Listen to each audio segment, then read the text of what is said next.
इस आर्टबोर्ड के ऊपर लेसों की थोड़ी सी प्रैक्टिस में आपको, वैसे तो आपने कर ली, समझ भी ली, लेकिन फिर भी अगर आप में से अभी भी कोई कंफ्यूजन है, आप ये देख सकते हो। जैसे ये एक बिग सर्कल है और इसमें आपने कुछ ऑब्जेक्ट्स की प्लेसमेंट की हुई है, और उन ऑब्जेक्ट को कभी आपको सिलेक्ट करना पड़ जाए, हमारे पास दो तीन तरीके हो सकते थे। जैसे ये शेप है, ठीक है जनाब, ये शेप आ गई, कलर वलर जो देना है दे दिया। एक और शेप बना लेते हैं इसके इनसाइड, जो कलर फिल का देना है दे दिया। इन दोनों ऑब्जेक्ट को अगर आपको सिलेक्ट करना हो, इन दोनों ऑब्जेक्ट को अगर सिलेक्ट करना हो, आप सिलेक्शन स्टूडेंट्स यहां से कर सकते हो। ये सिलेक्शन टूल अवेलेबल है, यहां से सिलेक्शन की जा सकती है, ठीक है। अब इसको सिलेक्ट कैसे करोगे?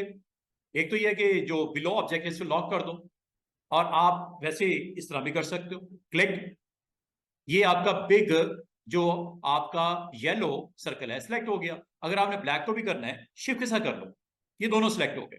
जब दोनों सिलेक्ट हो गए, अगर आप इसको मूव करना चाहो, आप मूव कर सकते हो, दोनों इकट्ठे मूव होंगे क्योंकि दोनों सिलेक्ट हैं। और इसकी कॉपी निकालना चाहो, कॉपी निकल सकती है, कॉपी पेस्ट करके कर लो, या आप ऑल्ट के साथ ड्रैग करके इसको ड्रॉप कर दो, लाइक दिस। क्लिक किया शिफ्ट के साथ, इसको भी क्लिक किया, दोनों सिलेक्ट हो गए। और इनमें से किसी एक को भी अगर आप ड्रैग करते हो तो दोनों इकट्ठे होंगे क्योंकि दोनों सिलेक्ट हुए हैं। अगर इनका ग्रुप बनाना चाहो, बेहतर है ग्रुप बना लो। अगर ग्रुप नहीं भी बनाना तो आप विदाउट मेकिंग ग्रुप आप इसकी कॉपी निकाल सकते हो ऑल्ट के साथ, जितनी कॉपी निकालनी।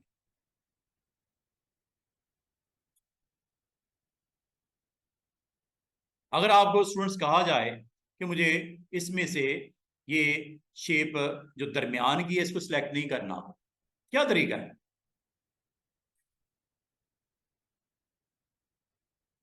लेसो, लेसो से सिलेक्ट कर लो। देखो, एक तो तरीका ये हो सकता है कि आपको पता है कि आपके पास सिलेक्शन टूल अवेलेबल है, आप उसके साथ सिलेक्शन कर लो। सिलेक्शन कैसे होगी कि जिस पार्ट को सिलेक्ट करना है उसको आप इस एरिया के अंदर आप ऑन कर लो। अब आप कहोगे सर इसमें तो बिग सर्कल भी सिलेक्ट हो गया जो कि ग्रीन है, इसको डिसलेक्ट कर लो। कैसे? शिफ्ट के साथ क्लिक कर दो, शिफ्ट के साथ उसको माइनस कर दो बीच में से, सिलेक्शन से आउट हो गया। तो अब आपकी ये 5 सर्कल्स विद ब्लैक स्पॉट्स ये सिलेक्ट हैं। ग्रीन ऑन था, ग्रीन ऑफ हो गया। अगर दोबारा से ऑन करना है, शिफ्ट के साथ दोबारा क्लिक कर दो। अब आपको कितने ऑब्जेक्ट सिलेक्ट हैं? बिग सर्कल भी है और इनसाइड ये सारे भी सिलेक्ट हैं। और अगर आप इसे तसल्ली करना चाहो, लेयर पैनल में चले जाओ। जो आपको लेयर पैनल में ब्लू बार्स नजर आ रही हैं, वो ये इंडिकेट कर रही हैं कि ये सारे ऑब्जेक्ट सिलेक्टेड हैं, ये सारे ऑब्जेक्ट सिलेक्टेड हैं। यहां से भी आप डिसलेक्ट कर सकते हो और सिलेक्ट भी कर सकते हो। जैसे ये बिग ग्रीन सर्कल को आपने बीच में से निकालना है, आप शिफ्ट के साथ क्लिक कर दो, निकल जाएगा। दोबारा इधर आके शिफ्ट के साथ क्लिक कर दो, ऐड हो जाएगा। तो सिलेक्शन आप इस तरह कर सकते हो बाय यूजिंग दिस टूल। लेकिन बाद अगर आपको सिलेक्शन ऐसी करनी पड़ सकती है जिसमें नंबर ऑफ ऑब्जेक्ट आपके बिखरे पड़े हैं और उनको सिलेक्ट करना है, तो ये आप अगर रेक्टेंगुलर फॉर्म में सिलेक्शन करनी हो तो दिस टूल इज ओके। लेकिन अगर आपको जिगजैग सिलेक्शन रिक्वायर्ड है तो आपने जाना है लेसो टूल के साथ। लेसो टूल किस तरह आपको अलाउ करता है, और इसके बाद मैं अगले टूल की तरफ आने लगा हूं थोड़ी देर में, मैजिक वैंड। बड़ा मजे का टूल है, लेकिन पहले लेसो को समझ लो। डिसलेक्ट एवरीथिंग, ये हो गया। लेसो टूल को एक्टिवेट किया और यहां पे आके आपने इनको इस तरह सेलेक्ट करना शुरू किया।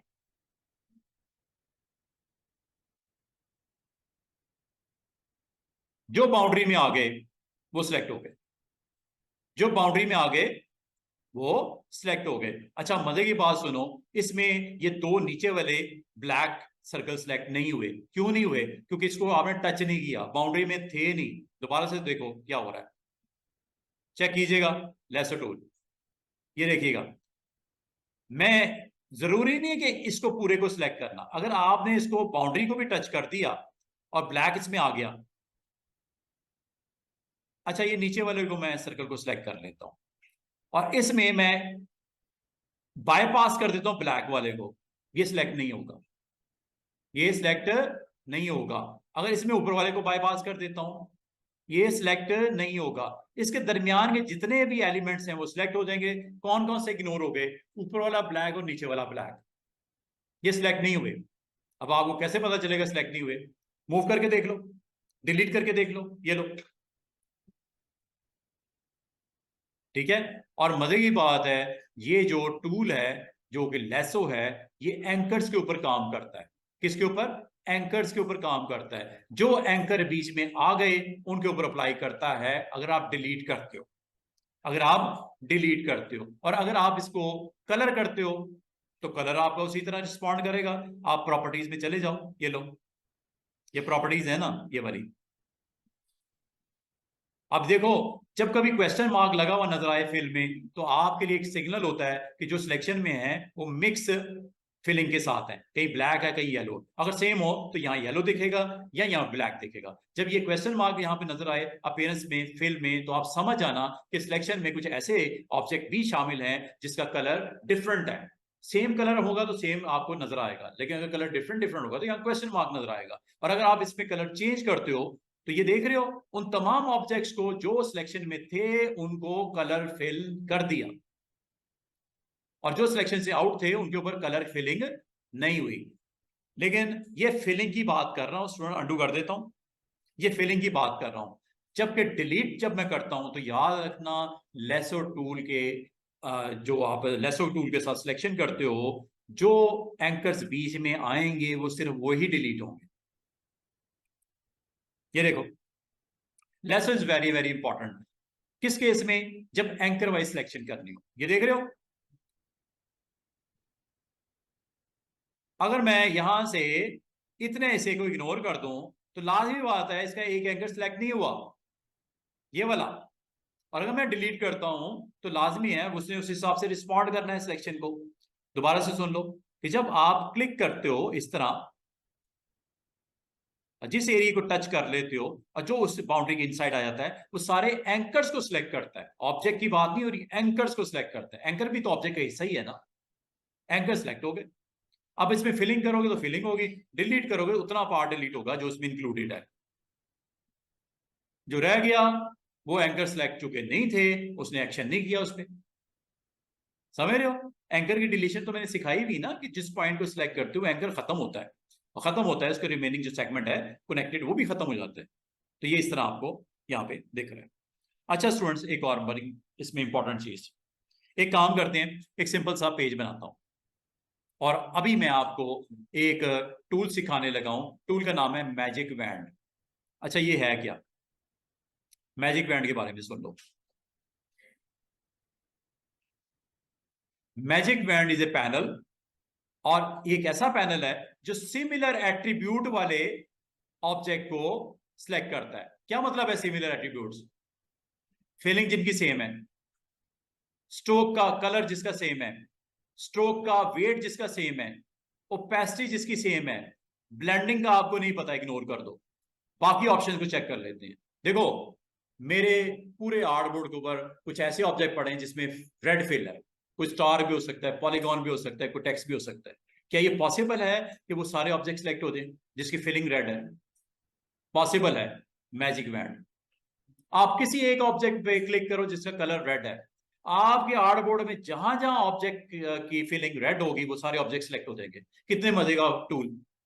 मैजिक एक ऐसी छड़ी है जिसको आप जैसे फिल वाइज जो मैच करेगा वो सिलेक्ट हो जाएगा। और मजे की बात है, स्ट्रोक कलर, स्ट्रोक कलर का बात समझते हो? स्ट्रोक, किसी का स्ट्रोक का कलर रेड है, किसी का ग्रीन है, किसी का ब्लू है। आप तमाम ऐसे ऑब्जेक्ट को, चाहे वो स्टार हो, चाहे पॉलीगॉन हो, चाहे इलिप्स हो, चाहे रेक्टेंगल हो, सारे ऐसे एलिमेंट्स शेप सिलेक्ट हो जाएंगी जिसका स्ट्रोक का कलर रेड होगा। फिल की बात नहीं हो रही, स्ट्रोक के कलर के ऊपर बिहेव करेगा, रिस्पॉन्ड करेगा। स्ट्रोक का वेट 5 5 5 का वेट लगा दे, चाहे वो सर्कल है, चाहे वो इलिप्स है, चाहे ट्राइंगल है। जिसके स्ट्रोक का वेट 5 पॉइंट होगा वो सारे सिलेक्ट हो जाएंगे। उसने नहीं देखना कि रेक्टेंगल है, उसने नहीं देखना सर्कल है। ये एक बड़ी जबरदस्त ऑप्शन है, बाल का आपको काम की लगती है। इसका प्रैक्टिकल करने के लिए एक छोटी सी लैब क्रिएट करते हैं, एक छोटी सी लैब बनाते हैं। ये देखो जरा, येलो वाले सिलेक्ट हो जाए, ब्लैक वाले सिलेक्ट हो जाए। क्या वो सारे इकट्ठे सिलेक्ट नहीं हो रहे? ये देखो, सिलेक्ट हो गए। कलर चेंज करूं, ये ब्लैक वाला को सिलेक्ट करूं। Magic band, go with magic band. जो स्टार उसमें भी अप्लाई, किसमें? सबके लिए वैसे ही है। चेक करो, हो रहा है आपकी एक ही गो में सिमिलर ऑब्जेक्ट आपके सिलेक्ट हो रहे हैं। अच्छा, आप कहोगे सर अगर ये सर्कल की बजाय स्टार होते तो क्या हुआ, फिर क्या होता? ये देखो स्टार बना देता हूं एक बीच में, ठीक है, ये भी येलो कलर का बना दिया, एक और स्टार बना देता हूं, लेकिन इसके अंदर मैं कलर रेड कर देता हूं। अब आपको पता है कि जब मैं आपके मैजिक बैंड के साथ सिलेक्शन करूंगा तो ये इसकी प्रॉपर्टी को मैं पहले चेक कर लिया कि ये किस हवाले से सिलेक्शन होने लगी स्टूडेंट्स, जिसका फिल मैच होगा, आउटलाइन नहीं, स्ट्रोक नहीं, फिल जिनका मैच होगा। अब इसमें फिल आप येलो पे जैसे मैं क्लिक करूंगा, क्या इसमें येलो स्टार सिलेक्ट होगा कि नहीं? होना चाहिए ना। ये देखो, और रेड पे क्लिक करूंगा तो रेड स्टार क्लिक हो जाएगा, सिलेक्ट हो जाएगा, हालांकि मैं सर्कल पे क्लिक कर रहा हूं क्योंकि इसकी कलर इसके साथ भी मैच कर रहा है, सेम सेम है। ये लो, हुआ कि नहीं हुआ?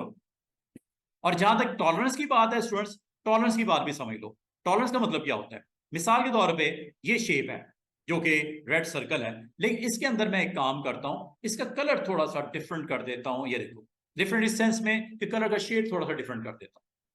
चेक कीजिएगा, ये देखो कलर तो ये रेड है, लेकिन इसके अंदर थोड़ी सी इसकी वैल्यू को मैंने आगे पीछे कर दिया।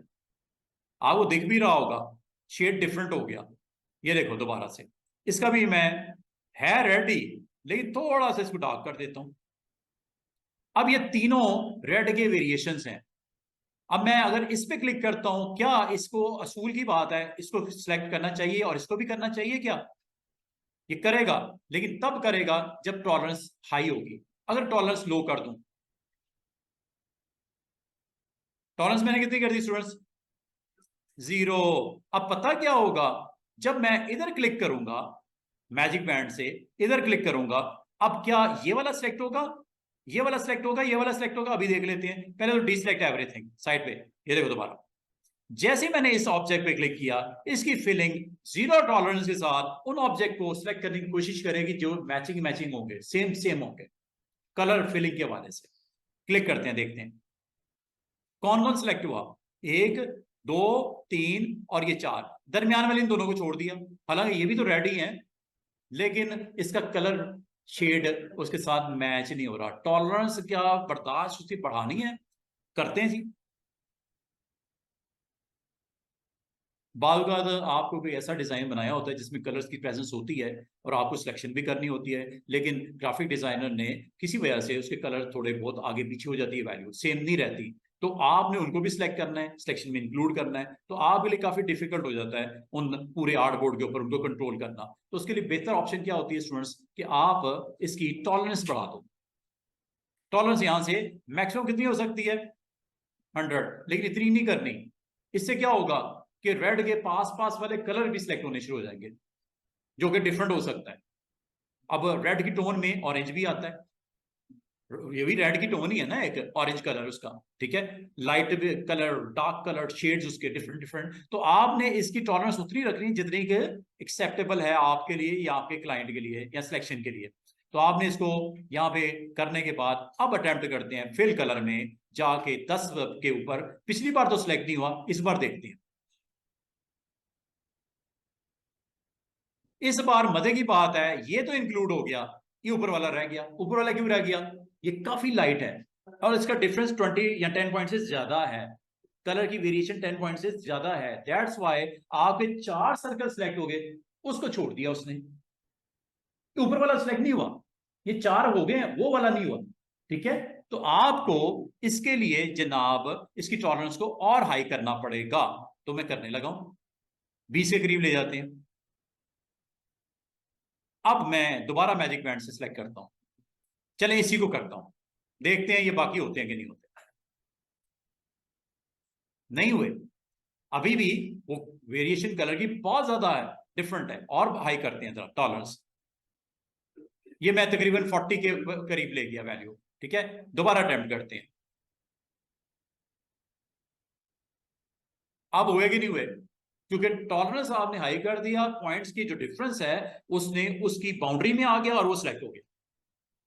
बाउंड्री इज 40 पॉइंट्स, मैंने कहा डिफरेंस कलर का अगर 40 पॉइंट्स की रेंज में आ गया तो सिलेक्ट हो जाएगा, नहीं आया तो सिलेक्ट नहीं करता। ठीक है, तो ये एक अच्छी ऑप्शन है। ये फिलिंग के वाले से बात हो रही है। अब मैं आपको स्ट्रोक के वाले से बता दूं। अब ये किसको मैच करेगा स्टूडेंट? जिसका स्ट्रोक 20 पॉइंट्स की रेंज में आएगा। मतलब ये है कि एक सर्कल है, उसके पॉइंट में स्ट्रोक है 5, एक सर्कल है उसका 8, एक है 9, एक का स्टार है 10, एक पॉलीगॉन है 12। अगर आप 20 की रेंज दोगे वो सारे सिलेक्ट होंगे, क्योंकि उसका मैच क्या कर गया स्टूडेंट? स्ट्रोक का, सॉरी ये कलर की बात हो रही है, ये मैं असल में बात आपको कर रहा था वेट की, ये वेट की बात हो रही है। ठीक है, कितने पॉइंट्स का डिफरेंस है, पहले मैं वेट के बारे में बताता हूँ। देखिए उसका प्रैक्टिकल करने के लिए काम करते हैं। यहां पे कोई एक ऑब्जेक्ट लेता हूं, इसका वेट कर देता हूं 6 पॉइंट। ये ऑब्जेक्ट लेता हूं, इसका वेट कर देता हूं 6 पॉइंट। ये सर्कल ले लेता हूं, हालांकि कलर इसका डिफरेंट है, कलर येलो है, लेकिन इसका वेट कर देता हूं मिसाल के तौर पे 3 पॉइंट। ये स्टार है, इसका वेट कर देता हूं तकरीबन मैं 12 पॉइंट। अब आपके तमाम ऑब्जेक्ट सिलेक्ट होंगे वेट वाइज, कलर से इसका कोई ताल्लुक नहीं है, वेट वाइज। और इसका भी मैं वेट कर देता हूं 20 था ना, इसका 21 कर देता हूं। जरा गौर कीजिएगा, शेप डिफरेंट है, कलर भी डिफरेंट है, स्ट्रोक का कलर भी डिफरेंट कर देता हूं। चलिए अब ये भी 20 है, ये भी 20 है, सॉरी ये 12 है, इसको भी 20 कर देते हैं। मैं पहले वेट के बारे में बता दूं। इसका वेट है 20 और इसका वेट है 21। अब ये दोनों ऑब्जेक्ट्स कब सिलेक्ट होंगे? मिसाल के तौर पे आपने बड़ा जबरदस्त किस्म का डिजाइन बना दिया और आपको कहा जाए यार इसमें से जिसका वेट है ना 20-22 के करीब करीब, उनका वेट जरा लो कर दो, 10 पे ले आओ, शेप को वेट का उसका 10 पे ले आओ या 5 पे ले आओ। अब आपको मैं सिलेक्ट कैसे करूं? यहाँ पे तो 1000 ऑब्जेक्ट पड़ा हुआ, मुझे पता कैसे चलेगा किसका वेट कितना है?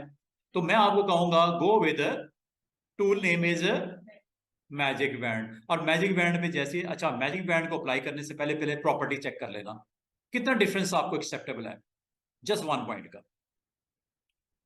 मैंने डिफरेंस कितना दे दिया, सिर्फ 1 पॉइंट का। मतलब अगर मैं किसी 20 वाले पे क्लिक करता हूं 21 वाला सिलेक्ट हो जाएगा, 20 वाला तो होगा, 21 वाला भी सिलेक्ट हो जाएगा। वजह क्या है? 1 पॉइंट की मैंने मार्जिन दिया उसको कि पूरे आड़बड़ में देखो कहां है ऐसे ऑब्जेक्ट जो 20 और 21 तक के हैं रेंज में। करते हैं, देखते हैं, लेट्स सी। हालांकि इसका कलर का कोई मैचिंग नहीं है, स्ट्रोक का कलर डिफरेंट है, इसका ब्लू है उसका ब्लैक है, लेकिन ये सिलेक्ट देखो इसको साथ इसको भी करने वाला है। ये देखो दोनों सिलेक्ट हुए कि नहीं हुए? लेकिन बाकी क्यों नहीं हुए? क्योंकि उनका जो स्ट्रोक का वेट का जो डिफरेंस है वो कहीं ज्यादा है उस वैल्यू से जो आपने दी है। अगर आप वेट बढ़ा दो, इसका टॉलरेंस बढ़ा दो। अच्छा इस वक्त मैंने टॉलरेंस दे दी इसकी तकरीबन 10 की। 10 का मतलब क्या होगा कि जब मैं इसको सिलेक्ट करूंगा किसी एक को इनमें से, जैसे ये मैजिक बैंड से इसको, अब आपका 10 पॉइंट तक का अगर डिफरेंस होगा तो सिलेक्ट कर लेता। अब वो, अब आप कहोगे सर इसमें तो कोई है नहीं, एक कर देते हैं, एक काम करते हैं, एक का 20 है एक का 21 है, इसका मैं कर देता हूं 30।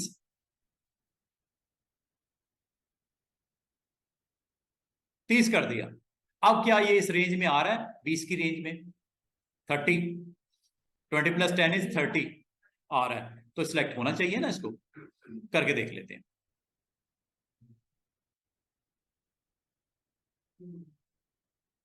उम्मीद है फिल कलर की भी समझ आ गई होगी, उम्मीद है स्ट्रोक वेट की भी समझ आ गई विद टॉलरेंसेस। टॉलरेंस 0 का मतलब क्या होता है? एग्जैक्ट। हाँ, चाहे वो कलर की टॉलरेंस की बात हो रही हो, चाहे वेट की टॉलरेंस की बात हो रही हो। और उम्मीद है आपको थर्ड ऑप्शन भी समझ आ गई होगी, स्ट्रोक कलर। अब देखो ये एक ऑब्जेक्ट पड़ा हुआ है, सपोज ये ऑब्जेक्ट पड़ा हुआ है, ये वाला, इसका कलर मैं कर देता हूं ब्लू, स्ट्रोक का कलर करने लगा हूं, नॉट अ फिल, स्ट्रोक का कलर ब्लू कर देता हूं। एक ये आपका, एक ये सर्कल पड़ा हुआ है, इसका भी स्ट्रोक का कलर ब्लू कर देता हूं। अब ये देख, अब आपको पता कौन कौन से ऑब्जेक्ट सिलेक्ट होंगे जिसका कलर ब्लू होगा? ये है ये है और ये है, ये तीन होने वाले हैं सिलेक्ट। देखते हैं, लेट्स सी।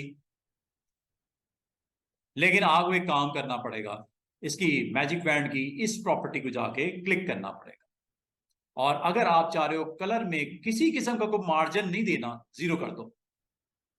भाई ब्लू में भी शेड होते हैं ना, लाइट ब्लू, डार्क ब्लू, ये ब्लू के भी तो शेड्स हैं। तो अगर आप इसको मार्जिन नहीं देना चाह रहे हो, आप स्ट्रिक्ट रूल को फॉलो करना चाह रहे हो कि कलर हो तो यही हो, सेम सेम हो, तो जीरो कर दो।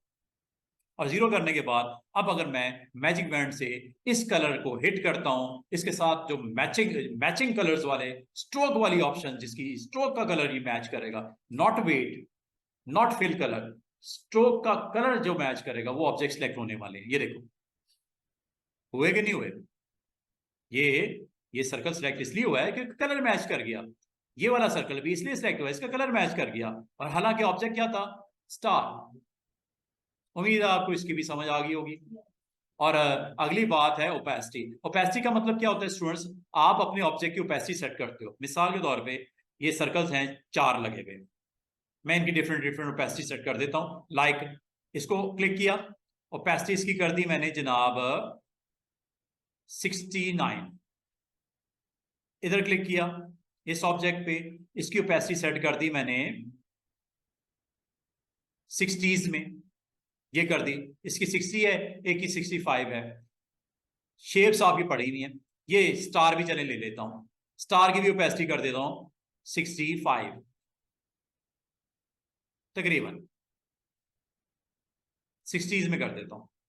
अब ये देखो, हालांकि एक दूसरे के साथ ना तो शेप का कोई ताल्लुक है, ना इसकी फिलिंग का कोई ताल्लुक है, ना इसके स्ट्रोक का कोई ताल्लुक है। ताल्लुक है तो क्या है? ओपेसिटी का ताल्लुक है। क्या कनेक्शन है इनकी सिलेक्शन का? Opacity. Opacity is the connection. ठीक है।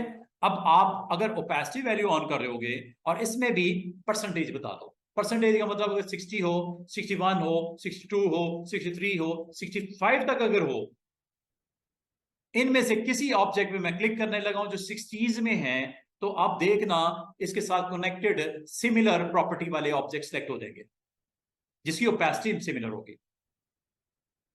करता हूं, ये देखो, जैसे इसको क्लिक किया, ये ऊपर वाला भी और नीचे वाला स्टार किस बेस पे सिलेक्ट हुआ है? On the basis of opacity. तो ये जी आपका सिमिलर आपकी ऑब्जेक्ट को, ये चार ऑप्शन की उम्मीद है समझ आ गई होगी। लेकिन आपने चूंकि पांचवी ऑप्शन मैंने ब्लेंडिंग इसलिए नहीं करवा रहा कि ब्लेंडिंग जब मैं करवाऊंगा, ये टूल है, इस टूल का नाम है ब्लेंड टूल, जब ये मैं करवाऊंगा इंशाल्लाह इस ऑप्शन की भी, उस वक्त आपको समझ आ जाएगी। तो magic band is over. Magic band से आप सिलेक्शन इस तरह कर सकते हो। अच्छा, अब आ जाओ जरा, मैं देखता हूं इधर क्या प्रॉब्लम आ रही है, जरा चेक कर लेते हैं।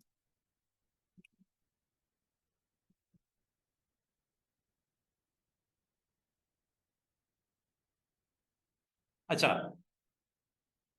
ये एक ऑब्जेक्ट है जो मैंने साइड पे रख दिया। ये एक ऑब्जेक्ट है, इसको आपने कर देना है क्रिएट आउटलाइन। याद रखना स्टूडेंट्स, आपने ये कहां से शेप लेके आए हो? फॉन्ट है ये फॉन्ट है, नॉट ए मैथमेटिकल शेप और ज्योमेट्रिकल शेप। ये फॉन्ट है। फॉन्ट को आपको आउटलाइन में कन्वर्ट करना पड़ेगा। मैंने एक गलती कर दी स्टूडेंट्स, आपने नहीं करनी। जब कभी आप क्लिप्स लेके आओ तो इसको आउटलाइन में कन्वर्ट कर लेना, कोई मसला नहीं, गलती को दूर कर लेते हैं, कोशिश करते हैं दोबारा से। एक काम करता हूं, इन तमाम को मैं जल्दी से सिलेक्ट करता हूं ऐसे, और डिलीट कर देता हूं ऐसे। क्या ग्रुप बना के क्या करना है ना? वो आपको इंडिविजुअल ऑब्जेक्ट के ऊपर पहले कर लेना चाहिए था, फिर उसको ग्रुप बना लेते।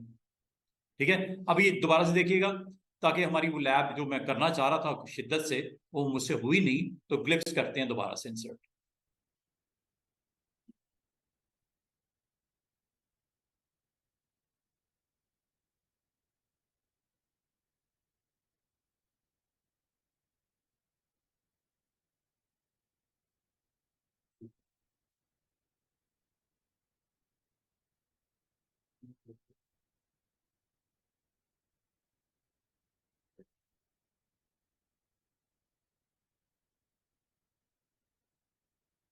ये आगे सामने, टाइप टूल को ऑन करो, क्लिक करो, यहाँ पे डबल क्लिक कर दो, ठीक है, काम हो गया मेरा। इसको मैं अब सेलेक्ट करता हूँ, साइज जो करना है आप साइज कर लो, इसका शिफ्ट ऑल्ट के साथ कर लीजिएगा। और इसको एक काम करते हैं, काम ये करना है आपने स्टूडेंट्स कि इसको राइट क्लिक करके इसको आउटलाइन में कन्वर्ट कर लेना, क्योंकि ये एक आपका फॉन्ट है, जैसा एबीसी आपने नॉर्मल फॉन्ट्स देखे होंगे, ये फॉन्ट्स में एक लिस्ट है ग्लिप्स के नाम से, तो इसको आपने आउटलाइन में कन्वर्ट कर लेना शिफ्ट कंट्रोल ओ प्रेस करके। या आप एक और काम कर सकते हो, टाइप में जाके ये ऑप्शन मौजूद है क्रिएट आउटलाइन की, ठीक है, ये आप कर लीजिएगा। अब आप लोग इससे हुआ क्या, इससे हुआ ये कि ये शेप बन गई और इसकी फिल भी है और इसका स्ट्रोक भी है, ये हुआ जनाब, स्ट्रोक का वेट भी है। अगर ये आपने काम कर लिया, अब आपका काम वो भी हो जाएगा जो नहीं हुआ था लास्ट टाइम, ठीक है। इसको मैं यहाँ पे रिपीट कर देता हूं और अगेन मैं इसको चलो कर देते हैं जनाब ब्लू शेड, और स्ट्रोक को मैं कर देता हूं नन, और इसको शेप को रिपीट कर देता हूं यूजिंग ऑल्ट। पहले क्लिक करो, सिलेक्ट करो, सिलेक्ट करके ऑल्ट के साथ इसको रिपीट कर देता हूं जैसे कि मैं कर रहा था पहले, और कंट्रोल डी से इसकी कॉपीज यहां बना लो। और एक को मैं यहां पे सिलेक्ट करके स्टूडेंट कलर कर देता हूं रेड फिल, और इसको कर देता हूं फ्लिप लाइक दिस, ठीक है। और फिर इन ऑब्जेक्ट्स को मैं सिलेक्ट करके और इनकी कॉपीज मैं यहाँ पे क्रिएट कर देता हूँ यूजिंग ऑल्ट, ये मैंने यहाँ पे कर दी। और इस बार मैं इसको फ्लिप नहीं करता, बल्कि मैं फ्लिप किसी और ऑब्जेक्ट को करने लगा हूँ। इसको मैं दोबारा से नॉर्मल कर देता हूँ, और इसका कलर भी मैं इसके साथ जो मैचिंग है। अच्छा स्टूडेंट्स, बाद का पता क्या होता है, बाद स्टूडेंट कहते हैं सर इसका कलर हम कोई और तरीका है, बिल्कुल है, ये है आई ड्रॉपर। आई ड्रॉपर से आप कलर को यहाँ पे क्लिक करके उसके अंदर भी फिल कर सकते हो, आसान सा तरीका, दोबारा से मैं बताता हूँ अभी, दोबारा से देखो। सिलेक्ट किया, इसको भी मैं फ्लिप कर दिया, फ्लिप करके अगर आपको कहा जाए ये रेड कलर इसके अंदर आ जाए, स्टूडेंट्स जरा गौर कीजिएगा, ये रेड फिल इसके अंदर आ जाए, ठीक है, इस हेड के अंदर भी रेड कलर आ जाए, आसान सा तरीका देखो।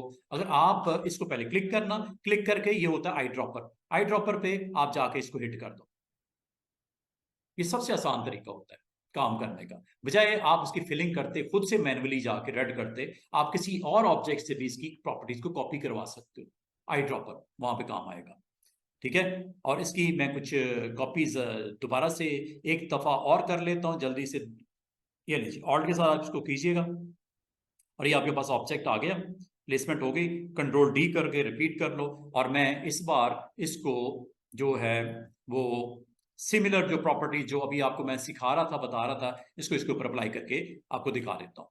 ये देखिए जनाब, अगर आपको सिलेक्शन करनी है और इसको दोबारा से रिवर्स करना है, इसको आप कैसे कर सकते हो, इसका एक और आसान तरीका भी है, लेकिन अभी मैं इसको जस्ट फ्लिप कर रहा हूँ और इसके कलर यहां से मैं आई ड्रॉपर से यहां से ले रहा हूं, और फिर अब मैं इसको क्लिक कर रहा हूं और आई ड्रॉपर से इस कलर को यहाँ पे फिल करवा रहा हूं, ठीक है। और इसी तरह इसको मैं दोबारा से, मैं ऑर्डर असल में डिफरेंट डिफरेंट करके दिखाना चाह रहा हूं आपको, मेरी आज की लैब की यही यहाँ पे पैटर्न था, और पैटर्न में मैं प्रेजेंस चाह रहा हूँ, प्रोमिनेंट करना चाह रहा हूँ समथिंग, एक पैटर्न में एक चीज को फोकस किया जाए, आपके कलर को हम फॉलो कर रहे हैं रेड को, ठीक है, प्रोमिनेंट कर रहा है पूरे पैटर्न में ये स्पॉट्स को।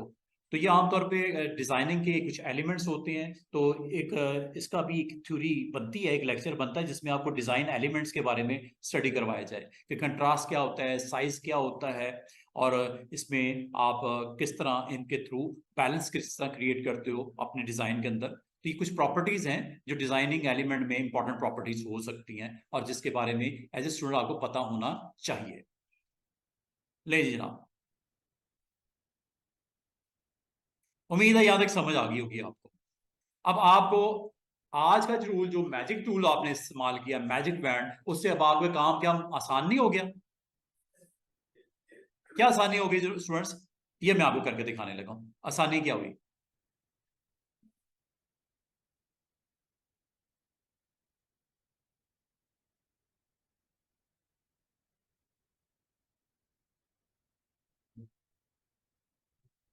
अगर आपको कहा जाए इस पूरे डिजाइन के अंदर स्टूडेंट्स ब्लू वालों को आप अटेम्प्ट करना है कलर सिमिलर, ये लो सबसे पहले इसकी आपने करंट सेटिंग देख लेनी, क्या करना चाह रहे हो आप। मैं वही कह रहा था, वो क्यों नहीं रहा, वो इसलिए नहीं रहा जनाब, ये ऑन नहीं किया मैंने, ये जरूरी है। उसे बताओ तो सही कि मैजिक बैंड का एक्शन क्या है। मैजिक एक्शन से करना क्या है, फिलिंग को आपने एक्टिवेट करना है तमाम उन सिमिलर ऑब्जेक्ट की जिसकी फिल मैच कर जाए। टॉलरेंस आपकी मर्जी है, इस वक्त तो जीरो भी चलेगा। ये देख रहे हो एक ही गो में सारे सिलेक्ट हो गए, ये लो ये रेड वाले सिलेक्ट हो गए, ये ब्लू वाले एक्टिवेट हो गए। तो ये आपको सिलेक्शन में क्या आसानी नहीं हो गई। जब आपने आज मैजिक बैंड को सीख लिया है तो अब आपने इस टूल को एक्टिवेट करना है, और जो आपको रिक्वायर्ड है, मिसाल ये रेड वाले स्पॉट्स, ये लो। और मजे की बात है ये सिर्फ इधर ही नहीं, इधर भी हुए पूरे आर्ट बोर्ड्स, जहां जहां उसकी कलर की प्रेजेंस होगी वो सिलेक्ट हो जाएंगे। और जब हो गए हैं उसके ऊपर एक ही गो में जो एक्शन करना है वो कर लो। देख रहे हो तमाम जगह पे वो रिस्पॉन्ड कर रहा है विद न्यू वैल्यूज। तो ये काम वैसे करना अगर ये ना होता तो काफी आपके लिए मुश्किल होती, लेकिन ये काम अब आपके लिए कितना आसान हो गया है। और ये सिर्फ आपको पूरे पूरे फाइल में एक्टिवेट है, ये पूरी फाइल में एक्टिवेट है सिमिलर प्रॉपर्टीज के साथ। जहां जहां वो वैल्यू एग्जिस्ट करती होगी फिल की, वो सिलेक्ट हो जाएगा। और सिलेक्ट करने के बाद उसके ऊपर जो भी एक्शन करना है आप कर सकते हो। और मिसाल के तौर पे अब ये काम आपने टेक्स्ट के ऊपर भी आप इसी तरह करोगे। टेक्स्ट की भी तो प्रॉपर्टीज होती हैं, क्या ख्याल है, उसके ऊपर भी इसी तरह चलेगा। तो इसका मतलब है ये आपके पास ऑप्शन है, अगर आप इसको इस्तेमाल करते हुए ये काम करना चाहो मैजिक बैंड से, ये किया जा सकता है। This is all about magic band. अब नेक्स्ट टूल की तरफ चलते हैं। नेक्स्ट टूल जो आज और कल में इंशाल्लाह हमने करने हैं कवर, वो मैं आपको बताता हूँ। उम्मीद है आपको इन ऑप्शन की बहुत अच्छे तरीके से ओपेसिटी तक की समझ आ गई होगी। ब्लेंडिंग मोड अभी चूंकि हमारा टॉपिक मैंने करवाया नहीं, इसलिए जस्ट इसको इग्नोर कर दो। जैसे आएगा तो इसको भी इंशाल्लाह डिस्कस कर लेंगे। अब नेक्स्ट देखते हैं जी आगे क्या करना है। अच्छा जी जनाब, आज आपको इसी टूल की कंटिन्यूटी है जो ट्रांसफॉर्म एंड अलाइन में ऑप्शन अवेलेबल थी। आप जब कभी ट्रांसफॉर्म पे क्लिक करते हो, आप यहाँ पैनल को ऑन करते हो, सिर्फ ट्रांसफॉर्म पैनल नहीं आता, दो और साथ में आते हैं पैनल, कंपेनियन है उसके, टैब्स हैं, एक अलाइन एक पाथ फाइंडर। ये दो ऑप्शन को मैं इंशाल्लाह आज और कल में खत्म करवाऊंगा। टूल तो हम सीख ही रहे हैं, साथ में ये पैनल्स की क्या इंपॉर्टेंस है आज आपको इसकी इंपॉर्टेंस का भी पता इंशाल्लाह लग जाएगा। आज मैं आपको पाथ फाइंडर के बारे में बताऊंगा, हमारे पास अभी टाइम है, अलाइनमेंट हो सकती है इजीली। पाथ फाइंडर को हम डिटेल में करेंगे कल, ये काफी एक डिटेल है, कोशिश करूंगा इसको मैं कल आपको करवा दूं। अलाइनमेंट का मतलब क्या होता है, ट्रांसफॉर्म हमने कर लिया, अलाइनमेंट मैंने आपको करवानी है। अलाइनमेंट में ये टैब है अलाइन का, अलाइनमेंट में ये आपकी अलाइनमेंट हॉरिजॉन्टल होती है, ये अलाइनमेंट आपकी वर्टिकल होती है।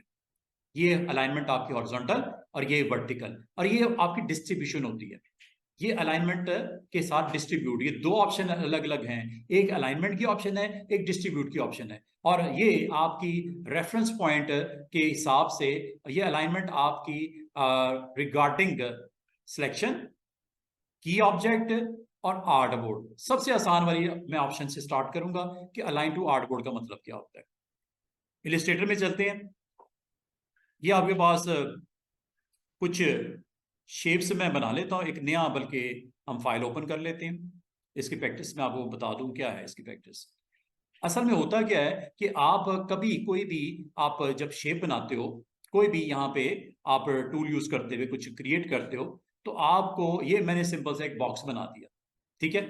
आपको इसको अलाइन करना है। एक तो तरीका ये होता है कि आप अलाइन खुद मैन्युअली कर लो, सिलेक्ट करो ये अलाइनमेंट, ये लेफ्ट अलाइन हो गया आर्ट बोर्ड के ऊपर, ये राइट अलाइन हो गया आर्ट बोर्ड के ऊपर, ये सेंटर अलाइन हो गया आर्ट बोर्ड के ऊपर, ये देखो ये सेंटर लाइन हो गया। और आपको पर्पल लाइंस आपको वाज़ेह तौर पे बताती हैं सेंटर में है, हॉरिजॉन्टल करना है, ये देखो ये पर्पल लाइन आपको वाज़ेह बताती है सेंटर में है।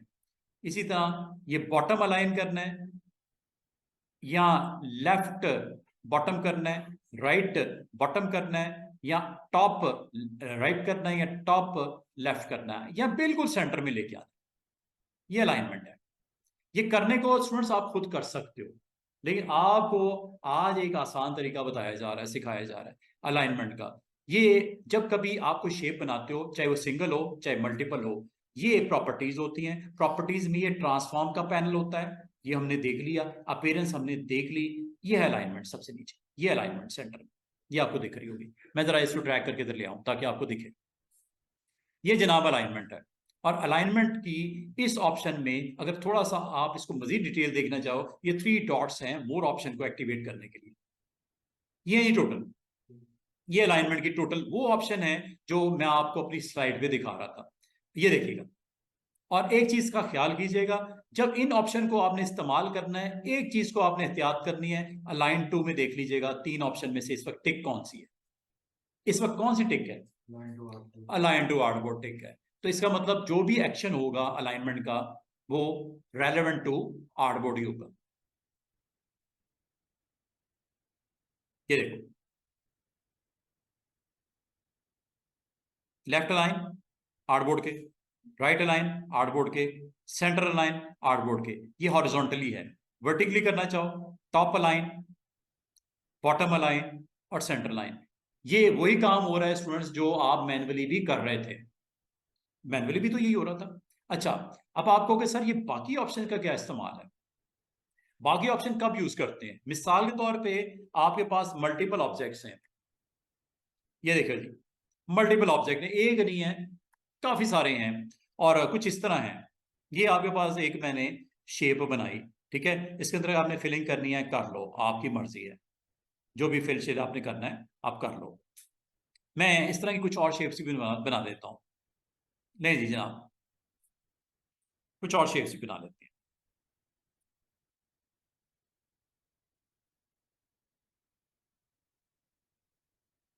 और साइज भी इसका किसी का काम किसी के ज्यादा कर देता है। ये बार्स लगी हुई हैं आपकी, समझ लो, हॉरिजॉन्टल।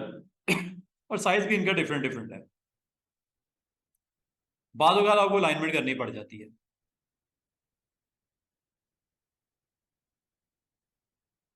ये लो, कलर डिफरेंट डिफरेंट लेना है ले लो, कोई मैं वो जरूरी नहीं है। ये देखो, इन सबको आपने सेलेक्ट किया, और अगर आपको कहा जाए इस आर्ट बोर्ड के सब लेफ्ट पे लगा दो, अब आप इसको मैन्युअली लगाने नहीं बैठ जाना। आपने सिर्फ अलाइनमेंट का टैब ऑन करना है, प्रॉपर्टीज में जाना है, और अलाइनमेंट की प्रॉपर्टीज में जाके यहां से आपने सिर्फ एक चीज को वेरीफाई करना है कि अलाइन टू आर्ट बोर्ड। बस इतना कर लेना, ये आर्ट बोर्ड के रेलेवेंट अलाइनमेंट होगी।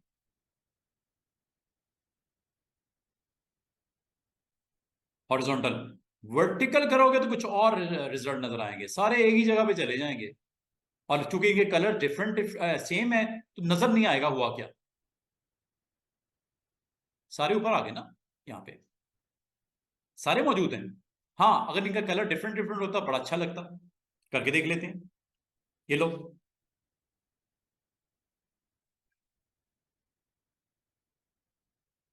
हर एक का कलर मैंने डिफरेंट इसलिए रख रहा हूं कि जब वो इकट्ठे हों तो आपको समझ भी आए तो हुआ क्या है। और इसमें ऑर्डर इज बहुत इंपॉर्टेंट। ऑर्डर बड़ा मैटर करता है कि अबव कौन सा, बिलो कौन सा, छोटा बड़ा, अबव और बिलो कौन सा। ये भी इंपॉर्टेंट है। इसको इस तरह ना समझ लेना कि ये आसान सा कोई काम है, नो। ये अगर आप इसकी अलाइनमेंट करते हो, सबको मैंने सिलेक्ट किया और आर्ट बोर्ड की ऑप्शन को एक्टिवेट किया, ये आर्ट बोर्ड को मैंने चेक किया, आर्ट बोर्ड इज ओके। और अब मैं इसकी अलाइनमेंट में इनको सबको टॉप पे या बॉटम पे लगाता हूँ या सेंटर में लेके आता हूँ। ये वर्टिकल अलाइनमेंट होती है। हो गए। और अब आप कहोगे सर बाकी किधर गए? बाकी ऑर्डर की वजह से ऊपर नीचे हुए गए। तो ऑर्डर इसको देख लो, लेयर पैनल में चले जाओ और ऑर्डर को चेक करो।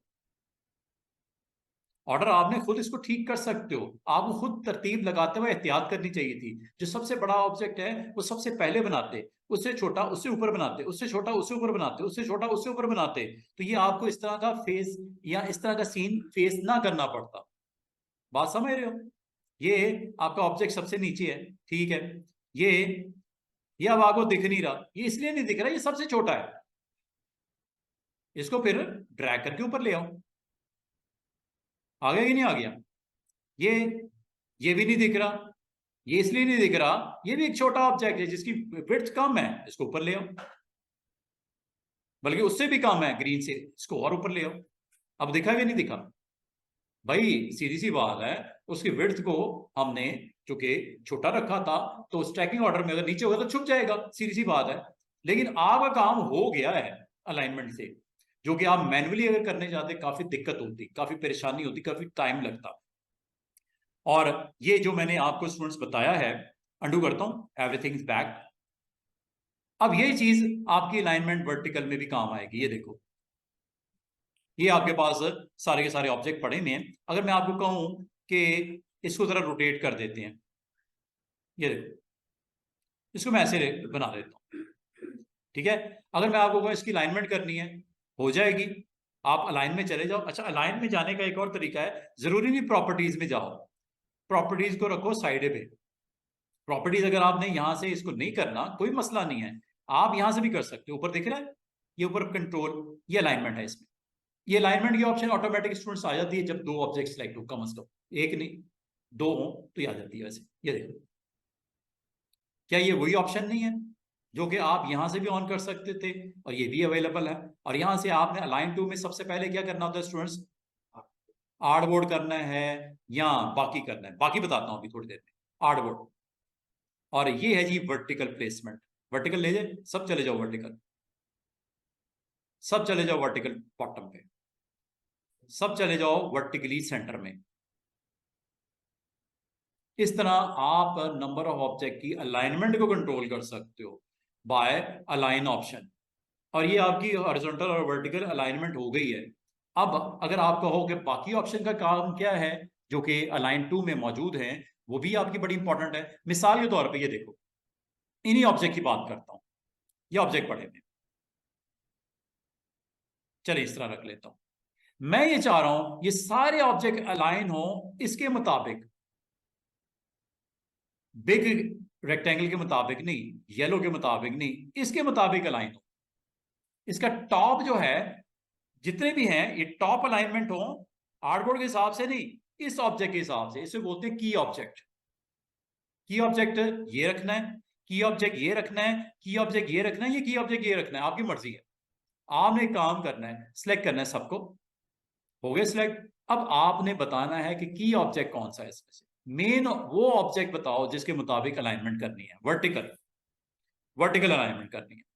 यहां पे चले जाओ और इसमें यहां कर लो या यहां से कर लो, एक ही बात है, ठीक है। और यहां पे आपने जाके स्टूडेंट्स बताना है अलाइन टू की ऑब्जेक्ट। और ये की ऑब्जेक्ट जो जैसे ही एक्टिवेट करोगे, आपको इसमें से एक ऑब्जेक्ट को नॉमिनेट करना पड़ेगा कि जिसके मुताबिक बाकी रिस्पॉन्ड करें। अब मुझे बताओ किसके मुताबिक करवाना है? ग्रीन के मुताबिक, पर्पल वगैरह वगैरह, किसके मुताबिक करो? ग्रीन के मुताबिक कर दूं? इसको आप क्लिक कर दो। इसको एक बार आपको ऐसे क्लिक करना पड़ेगा। जैसे ही आपको ब्लू बार इस तरह नजर आए इसके अराउंड, इसका मतलब ये एक्टिवेट हो गया, ये की ऑब्जेक्ट बन गया।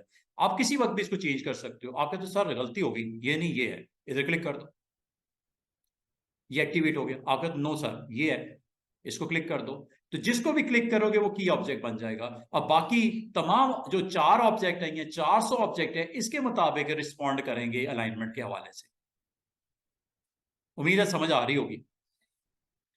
क्या करना है अलाइनमेंट? वर्टिकली इसको टॉप अलाइन कर दें या इसके बॉटम के हिसाब से अलाइन कर दें।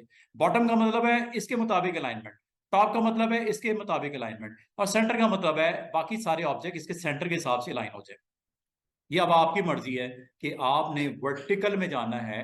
तो ये अगर मैं अब इस पे क्लिक करूंगा, पिछली बार क्या हो रहा था, आर्टबोर्ड का टॉप लग रहा था, अब किसका टॉप है? इस ऑब्जेक्ट को जो सेंटर में दिख रहा है, ये देखो वही हुआ ना जो कहा गया।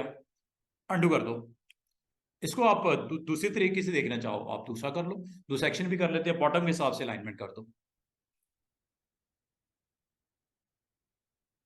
बस ये चीज चेक कर लेना अलाइन टू में इस वक्त एक्टिव कौन सी ऑप्शन। ये ऑब्जेक्ट है तो आप की ऑब्जेक्ट ले लो, और उसके बाद आपने उसमें से नॉमिनेट करना है वो ऑब्जेक्ट जिसके मुताबिक बाकी रिस्पॉन्ड करें, क्लिक करके ऐसे दो बार क्लिक कर देना, ठीक है। जब तक ब्लू बार नजर आए क्लिक कर देना, और क्लिक करने के बाद आगे अलाइनमेंट है। आप अलाइनमेंट इसकी इसके बॉटम के हिसाब से करना चाहोगे, ये लो उसकी बॉटम बाउंड्री के हिसाब से रिमेनिंग रिस्पॉन्ड करने हैं। और अगर आप इसको सेंटर करना चाहो टॉप करना चाहो, लेफ्ट करना चाहो, सब हो गए ना, अंडू कर देते हैं। ये वही सीन हुआ है कि जो आपको मैंने टॉप के ऊपर उनकी अरेंजमेंट का मसला है, इसको आगे पीछे ऑर्डर का मसला है, इसको ठीक करोगे तो ठीक हो जाएगा, वरना एक ही बार नजर आएगी जो टॉप पे होगी, बिग बार। बिग वाले को आपको पीछे फेंकना पड़ेगा, जो सबसे छोटी है उसको आगे रखना पड़ेगा, फिर ये आपकी सारी की सारी लाइंस नजर आ सकती हैं। उम्मीद है आपको ये भी समझ आ गई होगी। अब अगली बात जो समझने वाली है, आप अगर गौर करो, ये जो ऑब्जेक्ट प्लेसमेंट हुई हुई है, इनका दरमियान का डिस्टेंस सेम लग रहा है कि नहीं?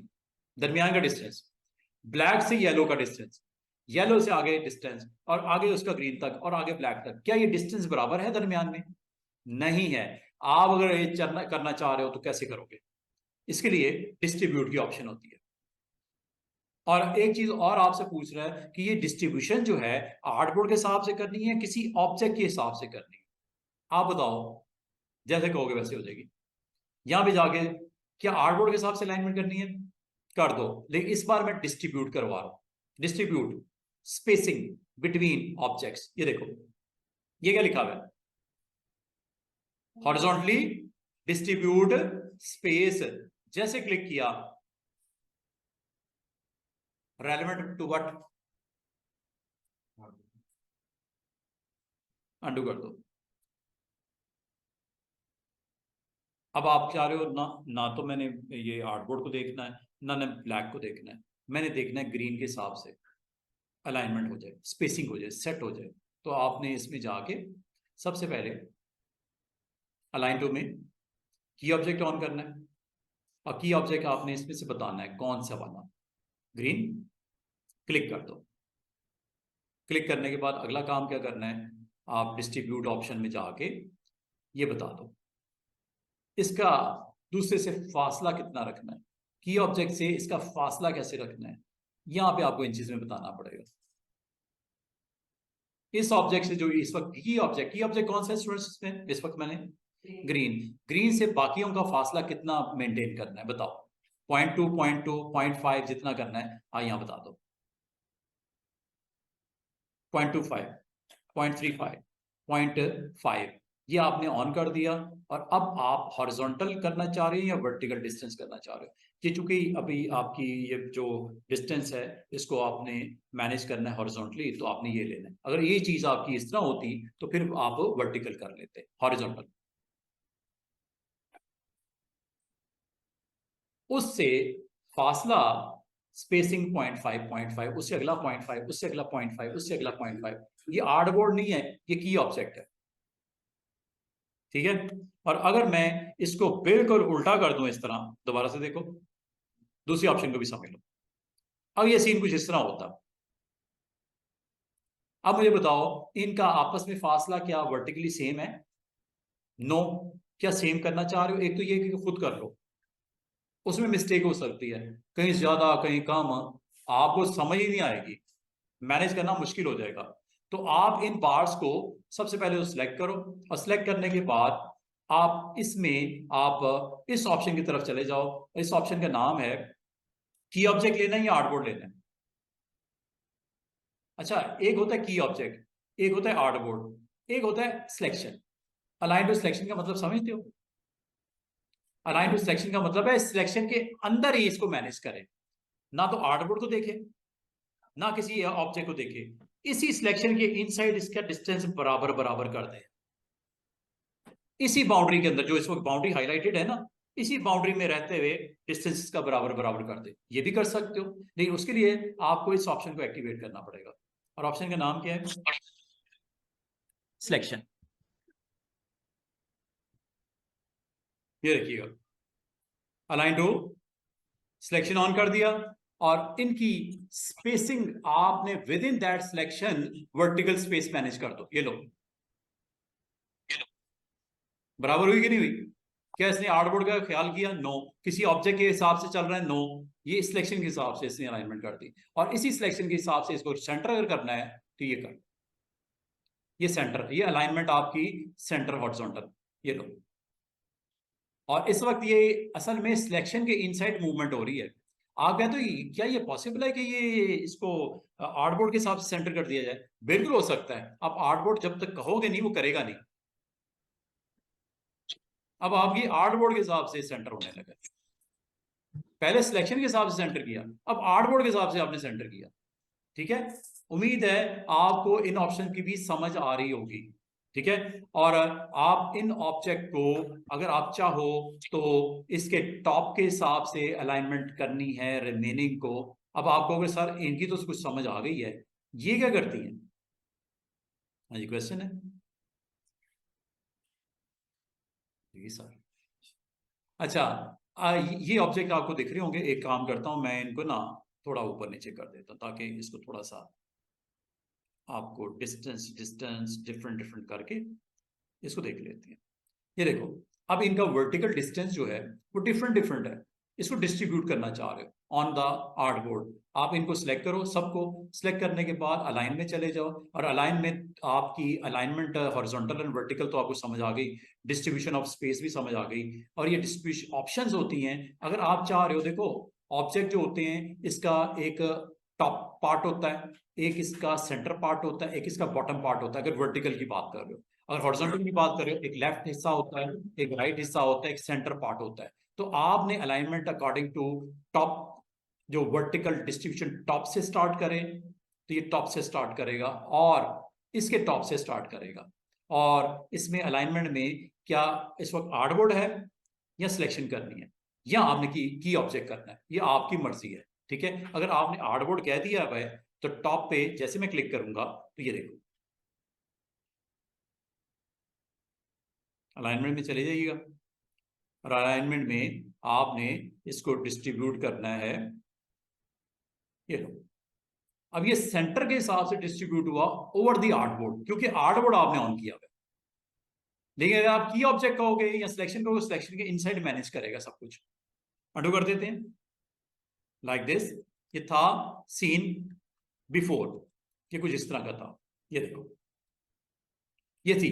ठीक है, अगर आपने इन सबको सिलेक्ट करने के बाद आप आर्टबोर्ड के रेलेवेंट डिस्ट्रीब्यूशन नहीं चाह रहे, आप इसकी अलाइनमेंट में चले जाके आप इसमें सिलेक्शन के हिसाब से चाह रहे हो, या किसी की ऑब्जेक्ट के हिसाब से चाह रहे हो, आप सिलेक्शन के हिसाब से चाह रहे हो, ये लो अब आपने पुश करना है इधर, इसकी टॉप के हिसाब से बाकी मैनेज करें। ये लो, हो गया कि नहीं हो गया? डिस्टेंस बराबर बराबर।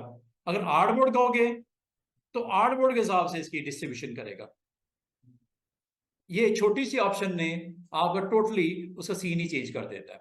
और बालकात आपको इसकी जरूरत पड़ती है ऑब्जेक्ट को अलाइन करने के लिए।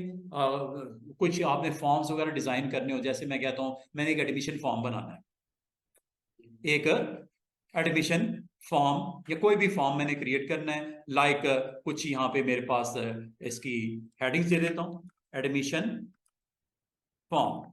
ये मैंने एडमिशन फॉर्म बनाया, एक टाइटल दे दिया, इसकी प्लेसमेंट मैंने की, यहाँ पे मैंने लगा दिया इसको, और इसमें मैंने इस फॉर्म के ऊपर यहाँ पे एक एंट्री दे दी है नेम की, एक एंट्री देनी है आपकी CNIC नंबर की। ये दे दिया मैंने स्टूडेंट का नाम या पेशेंट का नाम या क्लाइंट का नाम, एनीथिंग, ये मैंने टाइप किया। टाइप करने के बाद इसको साइज करना है, फॉन्ट देना है, आपकी मर्जी है। ये करने के बाद स्टूडेंट्स यहाँ पे आपने अगर अगर ये बॉक्सेस बनाने हैं, आपने फॉर्म बनाना है, फॉर्म में ये बॉक्स चाहिए। अब बॉक्स के अंदर आपको व्हाइट फिल चाहिए और स्ट्रोक ब्लैक चाहिए। और अगर आपने इसको यहाँ पे इसकी कॉपीज प्लेस करनी है, आपको पता है ऑल्ट के साथ आप कर सकते हो, Ctrl+D करोगे इसकी एप्लीकेशन यहाँ पे आ जाएगी, ऐसे ऐसे। ठीक है, मुझे कहा गया 10 करेक्टर यहाँ पे फिल करने हैं। अगर आप कहोगे सर इसको अब किस तरह मैनेज करें, किस तरह सेट करें, क्या ये मैन्युअली करना पड़ेगा इसकी स्पेसिंग को, या ऑप्शन है? ऑप्शन है। मिसाल के तौर पे ये आपने यहाँ पे रखना है, और रिमेनिंग को इसके मुताबिक आपने अलाइन करना है। आपने इन सबको सिलेक्ट करना है, ये कर दिया, और आप चाह रहे हैं ये फर्स्ट जो ऑब्जेक्ट है इसके मुताबिक इसकी अलाइनमेंट भी हो जाए। बजाय आप मैन्युअली करने के, आप अलाइन में जाओगे, और अलाइन में जाके आपने सिर्फ एक काम करना है, वो ये कि आपने बताना है की object is right now this one, और इसके मुताबिक क्या करें, बकाया जितने ऑब्जेक्ट हैं वो अलाइन हो जाए। इसकी बॉटम के पार्ट के हिसाब से टॉप जैसे मर्जी करवा लो। ये लो, हुआ कि नहीं हुआ? एक काम तो हो गया, एक सीध में आ गए। लेकिन मसला क्या है? स्पेसिंग का। स्पेसिंग अगर आप गौर करो स्टूडेंट्स, एक बॉक्स से दूसरे बॉक्स की स्पेस डिफरेंट डिफरेंट है। खासतौर पर पहले और दूसरे में तो आपको वाज़ेह नजर आ रहा है स्पेस। या चले मैं आपको दिखाने के लिए ऐसे कर देते, समझाने के लिए।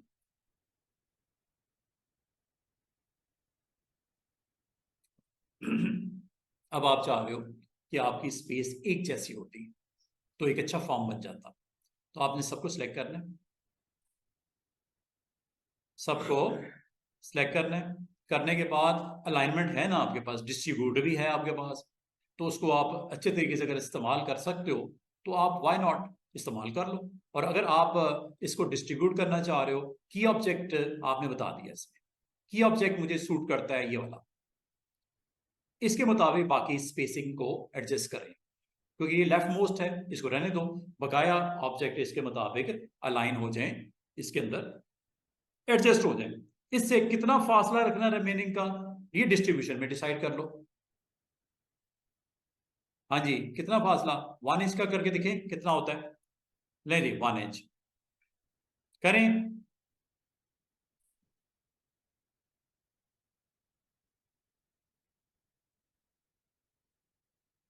0.1 के फासले पे सबको ले आओ। मतलब इससे अगली बाउंड्री 0.5, उससे अगली बाउंड्री 0.5, उससे अगली बाउंड्री 0.5 के फासले पे चली जाएगी। जैसे मैं क्लिक करूंगा, सॉरी 1 कर दिया, 0.1, 0.1 कर देते हैं। की ऑब्जेक्ट बताना पड़ेगा, की ऑब्जेक्ट फिर मैंने मिस कर रहा हूं, तो की ऑब्जेक्ट मुझे यहाँ पे, की ऑब्जेक्ट ये है मेरा की ऑब्जेक्ट, ठीक है। ये की ऑब्जेक्ट बता दीजिएगा, और ये है जी वो वैल्यू जो आप सेट करना चाह रहे हो। माइनस में भी जा सकते हैं, माइनस में पता क्या होगा, हर ऑब्जेक्ट वो दूसरे ऑब्जेक्ट को इंटरसेक्ट करना शुरू कर देगा। वो तो नहीं करवाना ना आपने, इतना तो फासला रखो। ये 0 करोगे तो टच करेगा बाउंड्री, फासला डिस्टेंस 0, ज़्यादा करना है 0.1 कर दें या 0.125 कर देते हैं। की ऑब्जेक्ट अगेन आपको नॉमिनेट करना पड़ेगा, और 0.125 और ये स्पेस। आपका काम आसान करने के लिए ऑप्शन मौजूद है, ना कि मुश्किल बनाने के लिए।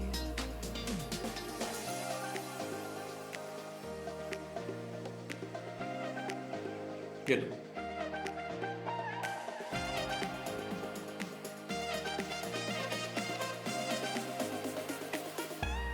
ये नेम का ब्लॉक हो गया, ये आपका फादर नेम का या सी एन इसका ब्लॉक हो गया, और ये आपके फॉर्म में रिमेनिंग पार्ट जो भी आपने देना है यहाँ दे सकते हो। इस तरह एक अच्छा सा फॉर्म आप बना सकते हो, लोगो शोगो लगा के, ग्राउंड बना के, जो भी आपने बनाना है, नीचे बॉटम के ऊपर एड्रेसेस की बार बनानी है, कोई भी इस तरह का फॉर्म बनाना हो आपको बनाने के लिए ये अवेलेबल है। और इससे आप एक अच्छा डिज़ाइन क्रिएट कर सकते हो। यहाँ पे जहाँ तक इसके आइकन्स की प्लेसमेंट है वो करनी है वो कर लो, जो कलर देने हैं वो कर लो, और इसमें इस फॉर्म के ऊपर बड़े अच्छे तरीके से आप इसको कंप्लीट कर सकते हो।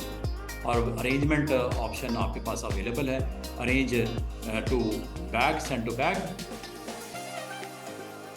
और यहाँ पे आपको फ्लैट आइकन्स चाहिए, फाइल, प्लेस, जो आइकन्स आपको चाहिए वो आप इसको इंपोर्ट कर लेना flaticon.com से, और flaticon.com से उसको इंपोर्ट करके ये एक फ़ोल्डर बना के रख लीजिएगा, जैसे कि मैंने भी बना के रखा हुआ है। तो उम्मीद है आप भी अपने डिफरेंट टास्क परफॉर्म करने के लिए ये आपके आइकन्स पड़े होंगे। Just go with this one please.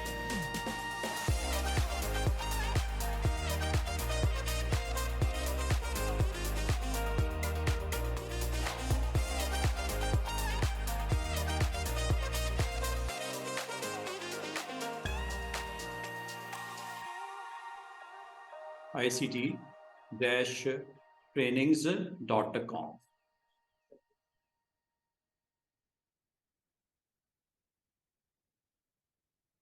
बाकी फॉन्ट शॉन्ट देख लीजिएगा जो अच्छा लगे मुनासिब सा, यहाँ पे इसको दे दीजिएगा।